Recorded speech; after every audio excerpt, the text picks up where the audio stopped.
press the bell icon on the YouTube app and never miss another update. Russia's Etopola Smriti Bhandarloi Swakiholer Upoti ahi Zubeen Garg.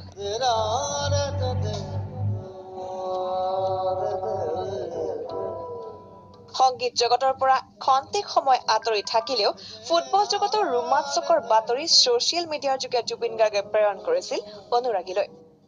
মধুৰ স্মৃতিলৈ ৰাছিয়াৰ পৰা উভতিল জুবিন গাৰ্গ বিশ্বকাপ football চোৱাৰ কি উদ্দেশ্য আছিল জুবিনৰ যিবিলাকে চাইছে তেওঁলোকে গম পায় বেলেগ ধৰণৰ এটা ফেষ্টিভেল আৰু বেলেগ ধৰণৰ অভিজ্ঞতা এইটো বুজাবলৈ বৰ টান আৰু মই ৱৰ্ল্ড কাপ চোৱাৰ এটা উদ্দেশ্য আছে আমি এটা গুৱাহাটী চিটি এফচি এটা আমি ক্লাব গঠন কৰিছোঁ একাডেমি এটা ফুটবল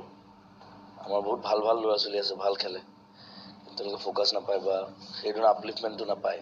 তাৰ কাৰণে এটা ক্লাব জন্ম দিছোঁ আমি কোনটো দল কোন খেলুৱৈ জুবিনৰ প্ৰিয় মোৰ অলৱেজ আৰ্জেণ্টিনা মানে মই এই মাৰাডোনাৰ সময়ৰ পৰা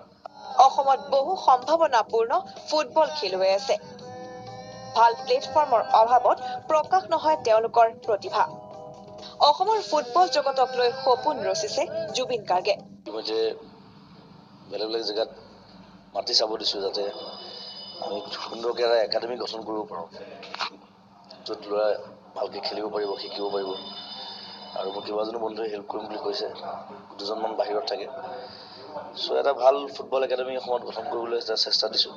ফুটবল উপভোগ কৰাৰ মাজতে মা এলবামৰ গীতৰ দৃশ্যগ্ৰহণ ৰাছিয়াত এইবাৰ ৱৰ্ল্ড কাপত এটা গান আমি শ্বুট কৰিলোঁ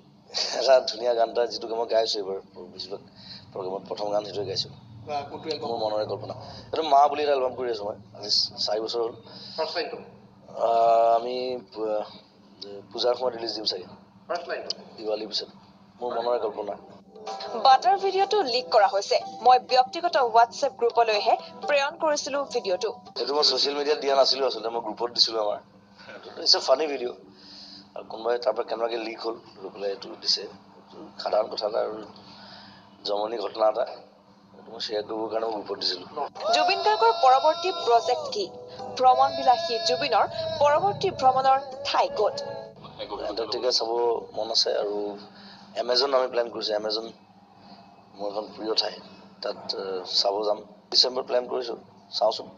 কি হয় অসমত অসমীয়া ভাষীৰ সংখ্যা হ্ৰাস পোৱাৰ ক্ষেত্ৰত এইবাৰ নিজৰ অভিমত দাঙি ধৰিলে জুবিন গাৰ্গে অসমীয়া কোৱাটো উচিত আৰু অসমীয়া ক'বই লাগিব অসমীয়া নক'লে আমি ইজনে সিজনৰ লগত ভাৱ বিনিময় কেনেকৈ কৰিম নিজৰ পৰিচয় নাইকিয়া হ'ব আৰু অসমীয়াটোৱে আটাইতকৈ সহজতম লেংগুৱেজ বুলি ভাবোঁ আচলতে দায়িত্বশীল হ'ব লাগিব আমাৰ নতুন প্ৰজন্মখিনি আমাৰ নতুন ল'ৰা ছোৱালীখিনি তেওঁলোক দায়িত্বশীল হ'ব লাগিব তেওঁলোকে অসমীয়া ভাষাটো কেনেকৈ জীয়াই ৰাখিব পাৰি তাৰ কাৰণে চেষ্টা কৰিব লাগিব অসমীয়া গান হ'ব লাগিব অসমীয়া মিউজিক হ'ব লাগিব অসমীয়া চিনেমা হ'ব লাগিব